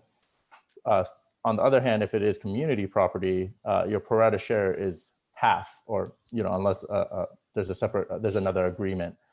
Meaning if it's half, then you should divide it by half in order to determine if it's even reportable, and if it is, then you will only be disclosing half of that income. Next slide, please. I want to spend a minute to talk about gifts. You are required to, if you were required to report income from a person or an entity, then if that same person or entity gives you a gift, you would also be required to report that. A gift is anything of value for which you have not provided equal or greater consideration. That's a very broad category. It's going to include somebody giving you, paying for your lunch, paying for your dinner, giving you tickets to a show, sending you a gift basket, all of those kinds of things. We encourage you to track the gifts that you're receiving on an ongoing basis, because once they get to a cumulative value of $50 or more from a single source, they can be reportable. The gift limit is $520. So you can't accept a gift over $520 unless there's a specific exception. This is something where the Fair Political Practices Commission has paid some particular interest over the past few years, particularly when it comes to pension funds. And so there's a statewide fund where the Fair Political Practices Commission was concerned that the members or employees were not reporting gifts that they were being given while on business trips, things like tickets and the like. And the commission went ahead and subpoenaed all the entities that did business with the fund or invested with the fund, and required them to report every gift that they had given to anybody from the fund. And then it went back and tracked those against the Form 700s that had been filed by fund members and employees. And where it found discrepancies, it opened a significant number of enforcement cases. So this is something where we ask you to pay particular attention, because it does pique the interest of the FPPC. For those of you who are elected officials, just so that you know, sometimes you are asked to, on behalf of the charity, to solicit donations to that charity. That type of solicitation is called a behested payment, and it is not considered a gift to you. It is reported on a different form and in a different way. Okay, next slide, please. Can I ask a question real quick? Sure. On the gifts, if I'm making gifts to charities, okay, does that have to be reported? I mean, if it's $1,000, $1,500, $2,000, you know, to. It's gifts to you, not gifts that you're making. What about if I'm making gifts to my children? That's not a reportable. Just only gifts from that. And I've always had this problem. As a Tournament of Roses, I get tickets because I've been there so long, you know, and sometimes they have a value of maybe $1,000, you know, for the parade and the game. That just comes to me from a nonprofit. Is that an issue? So let's talk about, that's a specific circumstance, and maybe that's something that's best to talk about afterwards, but that is the kind of thing where you do need to check and get advice. So that's a perfect example of where just because you've been getting that for a long time, it's a good time to step back and talk to your counsel, fiduciary counsel, and say, here's my circumstance, here's how I'm getting this ticket. Is that something that I need to report? And in particular, because it's such a high value, do I need to worry about the gift limit? There are some exceptions to the gifts. So for instance, gifts from your spouse or family members don't have to be reported. Gifts that you return within 30 days don't have to be reported. There's certain types of events where if you're invited, say you're invited to a charity fundraiser and the charity itself gives you a ticket to encourage your attendance, you don't report that. But if one of your friends or business colleagues buys a table at a charity and offers you one of the seats at that table, that's a gift from your friend, and that might be reportable. The other exception is weddings. So wedding gifts, for instance, do have to be reported. They're considered gifts to both you and your spouse. So if the value is $100 or more, you would report it. There's no gift limit when it comes to wedding gifts. So the gift area is one of those places where the particulars can get a little bit confusing. We just want to encourage you to track the gifts. And before you fill out your Form 700, go over that tracking system with LACERA counsel or fiduciary counsel or your own counsel to make sure that you know what needs to be reported. Next slide, please.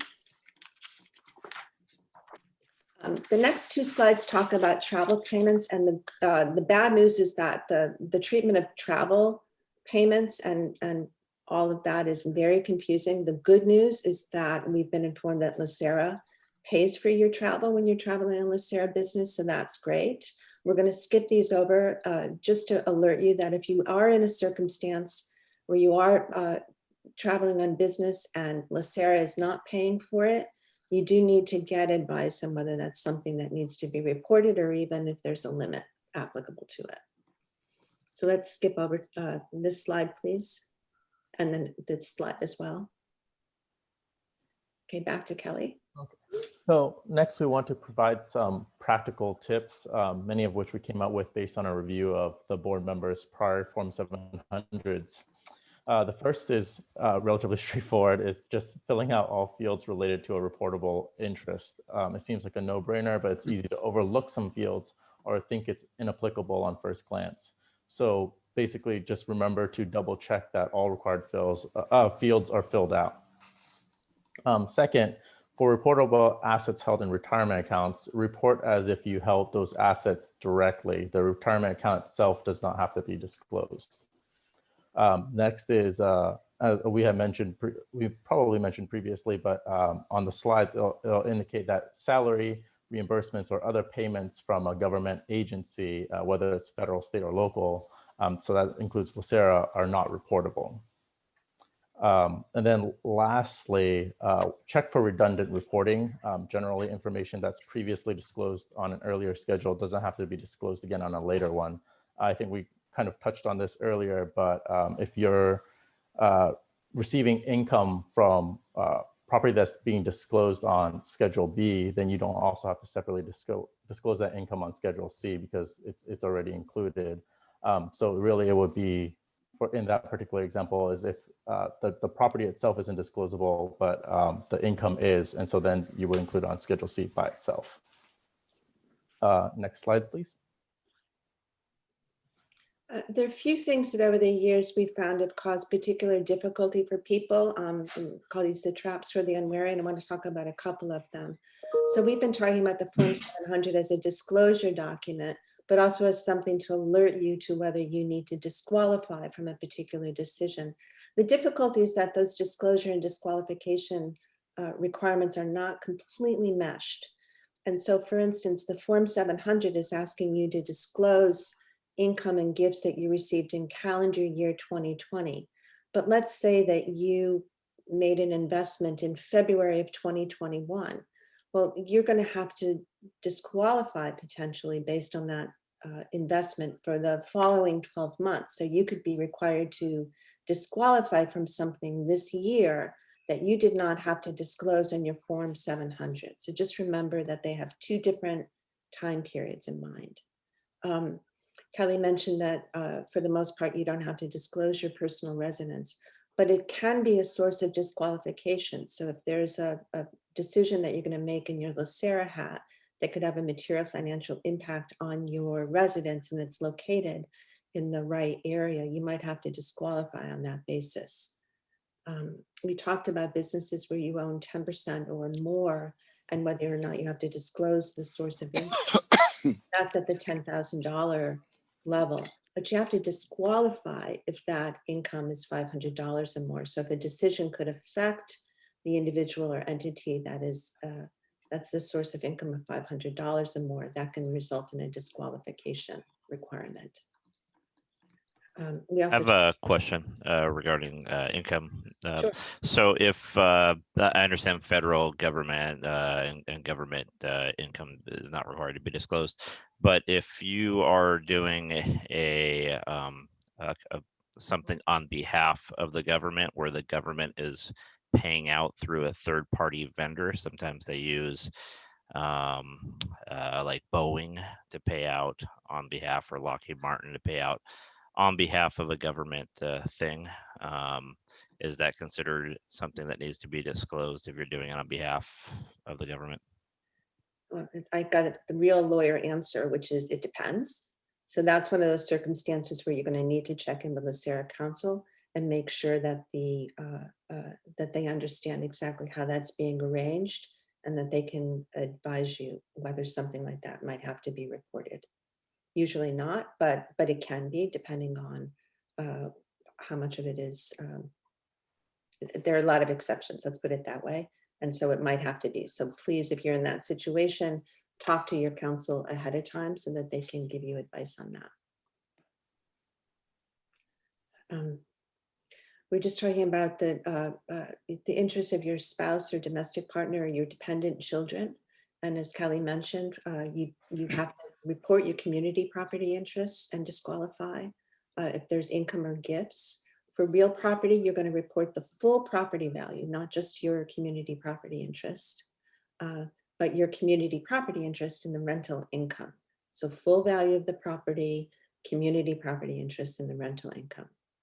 For business investments, it's a similar kind of requirement. You disclose the full amount of the investment, but only your community property interest in any income from the investment. For business positions, you report your own business positions, but you don't have to report your spouse's business position.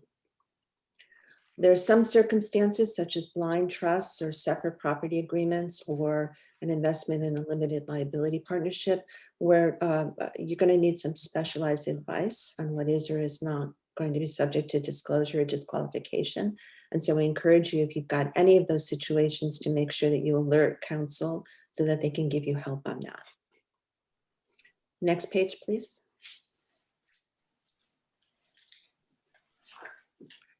You do have a lot of resources to help you with this exercise. The LACERA counsel is available, as I mentioned. Your fiduciary counsel, Kelly and I are available to help you. The Political Reform Act and FPPC regulations are on the website, as are a number of really helpful documents. The form has instructions that are extremely helpful. I encourage you to read through the instructions as you're filling out your form. They have a reference pamphlet and some FAQs on the website. They have advice letters where people have written in and asked questions, and those have been answered. If you're at the circumstance where you're feeling like you need to search for advice on something, I do encourage you to let council know that so that they can help you. The FPPC also has an advice line. They have a telephone line and an email advice request. And those are very helpful for very simple questions. So if you have a simple question about timing or something, whether you need to disclose it or not, it can be helpful to go there. But I do caution you that you have to ask the right question. And sometimes knowing exactly how to ask the question can make a difference. So if you're going to search, if you're going to ask for anything other than a very simple question, I'd encourage you to do that first by running it by your counsel. Are there any other questions that we can answer? General questions now? I have Mr. Santos in the queue. Okay. Yes, thank you. With regards to Schedule A1 and retirement accounts such as 401ks and 457s. So according to you writing here, if those funds in your 401k are invested in diversified mutual funds such as target-date funds, we don't have to report that, correct? Yes, that's correct. So anything that's in a diversified mutual fund or in funds are similar to diversified mutual funds. So that includes things like ETFs, if it's not sector specific, those types of things are not disclosable on your Form 700. Great, thank you very much. Mr. Rice, I believe you have a comment. Yes, just very briefly, Karen just said it, but I did want to emphasize that one of the nice things about our current fiduciary council panel is that Karen and Kelly are on that panel. So pursuant to our fiduciary council policy, any of you can go directly to them. Now, Jill Rowell in our legal office and myself, we're happy to answer questions as well. We can also bring Kelly and Karen in if needed, but we're fortunate to have them as a resource under contract with us. And finally, I was going to ask Karen or Kelly to briefly talk about the safe harbor rules, because seeking advice of counsel is not necessarily a safe harbor from liability. So if there's a tricky question, we may want to go to the FPPC for an opinion, but maybe Kelly or Karen, you could just very briefly touch on that.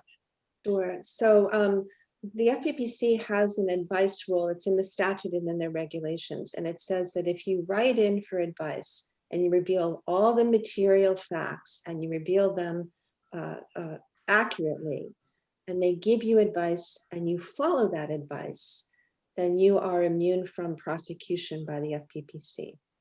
So there are a lot of steps in that. You have to know what is material fact. You have to make sure you're revealing it right. You have to make sure you're asking the right question. But again, it's an extremely helpful way of getting immunity. The difficulty is that if you ask anybody other than the FPPC, including your agency counsel, and they answer it and you follow their advice, it does not provide you that same immunity. So that's why there are circumstances where your counsel may say, that's a good one where we should write to the FPPC and make sure that you get that protection. You get the right answer and you get that protection by following their advice. Thank you. And we have written to the FPPC on behalf of trustees on complicated questions from time to time. Yeah. The problem is once you write, you have to follow that advice, right? So you want to ask the right question. Do I have any other questions or comments? I want to thank you, Karen and Kelly, for the excellent presentation. Jill as well, Steve, thank you all very much. I want to reiterate my ongoing frustration that the county does not make it easier to fill out this very lengthy and complicated paperwork. But stuff as simple as offering an option to repopulate from last year does not exist in the system. I feel for Ms. Gray. I'm excited to hear about her adventures in equity trading, but I have to say the reporting requirements for equities are particularly tedious, and it is shocking that given that many of us hold equities for years, we are forced to recreate the entire record each year, which is what we are forced to do under the system. We are forced to do that for no compensation or offset. It is important sunshine that we're talking about here, but the work of creating it is far more onerous and complicated than it needs to be. And I am a broken record. I have been talking about this for the better part of a decade, and it doesn't change. So that is no way a reflection, Karen and Kelly, on your excellent presentation, but it is inevitable after a decade of doing this that I feel a bit of dread at the hours and hours of data entry that I have to do each year to repopulate fields. So I just wanted to fetch for a moment. But again, thank you. And do you all have any final comments? They are, by the way, the state, as you know, is not always at the top of the list in terms of technological advances. This is one of the areas where things have been done on paper for ages and ages and ages. I think there is some ability, there is real interest in trying to move toward more electronic filing systems and things like that that might be of some help. But if it's any consolation, it is true in almost every governmental entity that these are difficult things to fill out. So again, if you're going to take the time, please try to think about why you're doing it and at least use it as sort of an ability to check up during that time and make sure that you understand what might be a source of conflict for you. Thank you for the information. Thank you very much for being a resource to us. And if there are no other questions or comments, we will move on. Well, Mr. Bernstein, can I jump in for just a moment? Of course, Jill, please, yes. Just as a reminder, when you're filling out, if you're filling out a paper form 700, you have the option to use an Excel spreadsheet. And the spreadsheet doesn't change from year to year, at least in terms of format. The regular paper forms have a date on them. The Excel spreadsheet, excuse me, does not have a date on it. So that might be, it is a bit of a Band-Aid fix, but you would have to fill that out once and then you could save the form from year to year. So that may be something to consider. But we can certainly discuss that more later.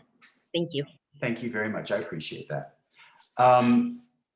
Seeing nothing else, we will move on. Our next several items are for information only. I'm talking about items 8B through E. Are there any comments or desire to discuss any of those? Then let's move on to item 9, items for staff review. I only have one item that the board requested employee pictures be shared when announcing the All-Star winners. I'm going to be so unpopular for that. Excuse me, Chair Bernstein, one additional item is that we will get back to you on the indemnity question that you posed. I think that's an item for staff review as well. I would agree. Thank you very much. We're on good of the order. Bonnie, would you? Mr. Bernstein, I'm sorry. Mr. Santos? I'm sorry. I was wondering if we can have Mr. Perez, Mr. Granger to discuss the post-employment benefit program funding overview. In that the issue came up regarding additional funds. I'm not quite clear. I read the memo, but I was just wondering if the chair will indulge me and ask Mr. Perez to kind of give us a brief overview of what the memo stands for. Mr. Perez, please provide any overview you wish, but brevity would not be objected to. Sure, Chair Bernstein. Mr. Santos, I think you're bringing up the question that member Kelly brought up at the Board of Investments of a sweep that happened in the Federal Reserve account. What happens is sometimes when there's extra money there's been one instance where money has been swept into the master trust. So that isn't a yearly or ongoing thing, but it has happened. The memo today was just try to explain or provide information to the board of the different inflows that come from the different areas.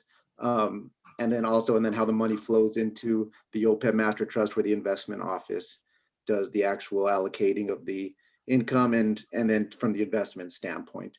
If you want me to go into more details into where the flows come from, like for example, the checking account, how Medicare and Medicaid goes into the federal fund savings account, or the other reserves account, I know Ted Granger's on the call, and as well as Cassandra, who can speak to those flows a lot better than I can. Well, I understand those inflows, right? So that's money that we get to reimburse from the different programs that we offer. So that's clear. So that money then goes back to the OPEB fund for, and it's available for payment of benefits if and when they become due. Chair Bernstein, that is correct, Mr. Santos. The different accounts pay different health premiums. And then also there is certain areas where the employer contributions, that money then goes, some of that money then is delivered into the OPEB master trust, in which the investment office then invest the cash that we get either on a quarterly or annual basis, depending on the entity. Okay, great. Thank you very much. Thank you for the question, Mr. Santos. And Jude, thank you very much for the information. Thank you. We will move on to good of the order now. Bonnie, if you could invite people using roll call and also invite key staff, that'd be great. Great. Mr. Pryor, I believe he left the meeting to attend Sheriff Albanese's memorial. Ms. Ginsburg. Hi, good morning. I don't have anything for the good of the order today. Thank you. Mr. Santos? Yes, thank you very much. Mr. Kryman, I didn't see any comments with regards, or maybe I missed it. If I did, I apologize. But in your memo, there was very little discussion with regards to the planning to return back to the office. As you know now, we have 3 vaccines, and the vaccination program is proceeding very smoothly.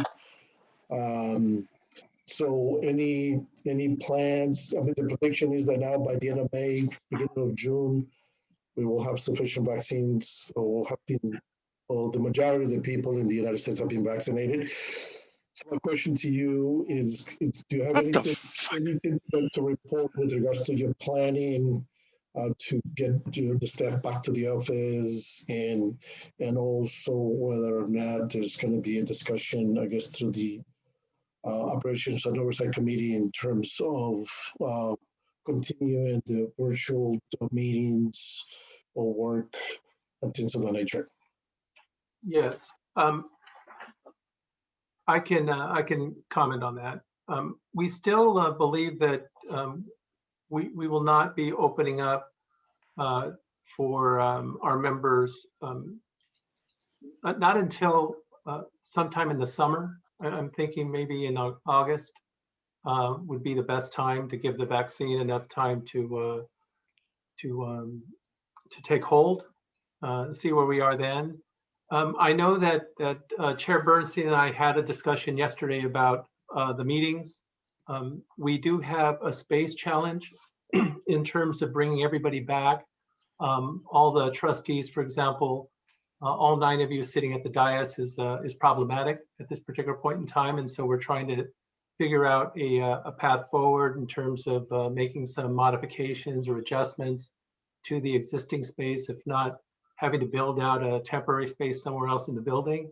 So that we are definitely looking into, so that we can conduct at least a minimum the public hearings on site.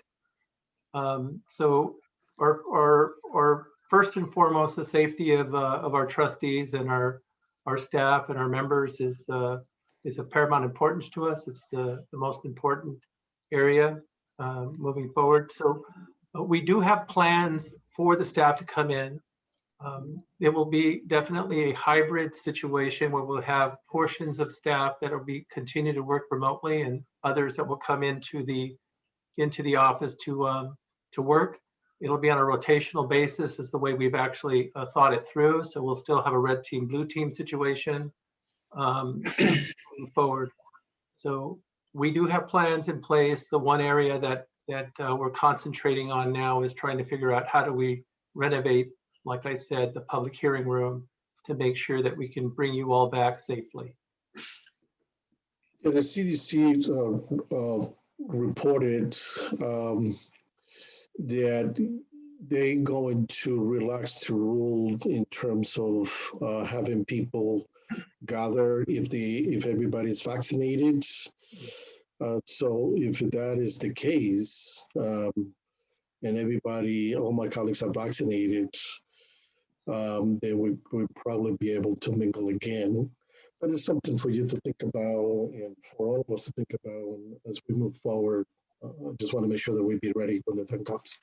Yes, I just want to stress that we do intend on opening up, and we're looking forward to actually welcoming our members back to Pasadena and the LACERA offices. And so I do know that we do need to leverage the technology that we do have in place, that there are a lot of members that feel more comfortable using remote work technology, remote technology in order to transact business. And we also have a pretty heavy push now to try to encourage our members to transact their business through my LACERA accounts, as opposed to coming in and having to hand things over to our staff for review. So it'll be an interesting work environment, to say the least, moving forward. But we'll make it work either way. Our managers are firmly aware that they will be coming into the office on a regular basis once the vaccine takes hold. Thank you, sir. Thank you. Thank you.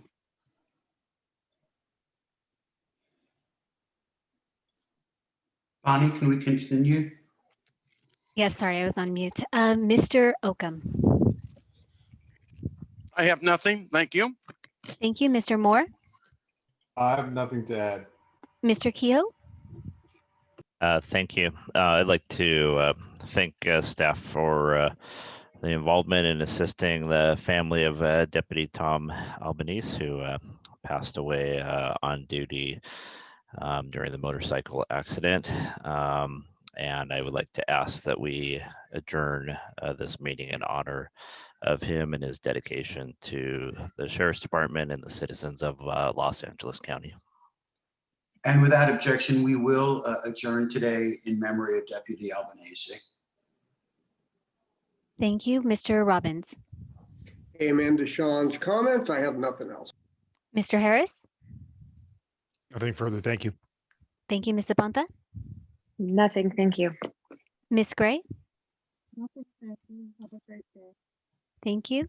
JJ Popowich. Nothing. Thank you very much. Have a good day, everybody. Thank you. Stephen Rice. Nothing. Thank you. Santos Kryman. Nothing further. Thank you. Chair Bernstein. Thank you.